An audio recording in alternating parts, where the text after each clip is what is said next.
Everyone, ഞങ്ങൾ കഴിഞ്ഞ ഒരു വീഡിയോയിൽ വീട്ടിലെ മീറ്റർ ബോക്സിന്റെ ഒരു ഫേസ് വയർ മാത്രം ബേൺ ആയത് കാണിച്ചിരുന്നു. ഇങ്ങനെ സംഭവിക്കാനിടയാക്കാവുന്ന മറ്റൊരു കാരണം എന്താണെന്ന് നമുക്ക് നോക്കാം. ഈ വീട്ടിലെ DB ബോക്സ് കണ്ടോ?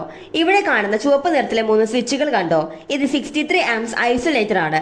3 ഫേസ് സിസ്റ്റത്തിൽ 63 ആംപ് ഐസൊലേറ്റർ RYB ഫേസുകൾ ഒരുമിച്ച് ഓൺ ഓഫ് ചെയ്യാനായിട്ട് സഹായിക്കുന്നു. സേഫ്റ്റി മെയിൻറ്റെയിൻ ചെയ്യാനായിട്ട് ഇത് സഹായിക്കുന്നു.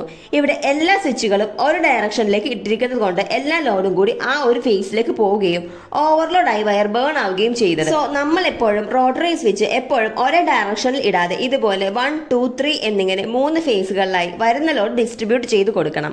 63 ആംപ്സിൽ കൂടുതൽ ലോഡ് ഒരു ഐസൊലേറ്ററിലും നൽകുകയും ചെയ്യരുത്. ചില സമയങ്ങളിൽ 1-2 ഫേസ് കട്ടായി പോവുകയാണെങ്കിൽ അവൈലബിൾ ആയിട്ടുള്ള ഫേസിലേക്ക് നമുക്ക് കൺവേർട്ട് ചെയ്തിട്ട് ഉപയോഗിക്കാം. പ്രോബ്ലം സോർട്ട് ചെയ്തതിനു ശേഷം തിരിച്ച് 1, 2, 3 പൊസിഷനിലേക്ക് തന്നെ ഇടാനായിട്ട് മറക്കരുത്. പലരും ഇങ്ങനെ മറന്നു പോകുന്നത് കൊണ്ട് ഓവർലോഡ് ആവുകയും ബേൺ ആവുകയും ചെയ്യാറുണ്ട്. വീഡിയോ ഉപകാരപ്പെട്ടെങ്കിൽ ലൈക്ക് ചെയ്യണേ. കൂടുതൽ അറിവുകൾക്കായി ചാനൽ സബ്സ്ക്രൈബ് ചെയ്തോളൂ. താങ്ക്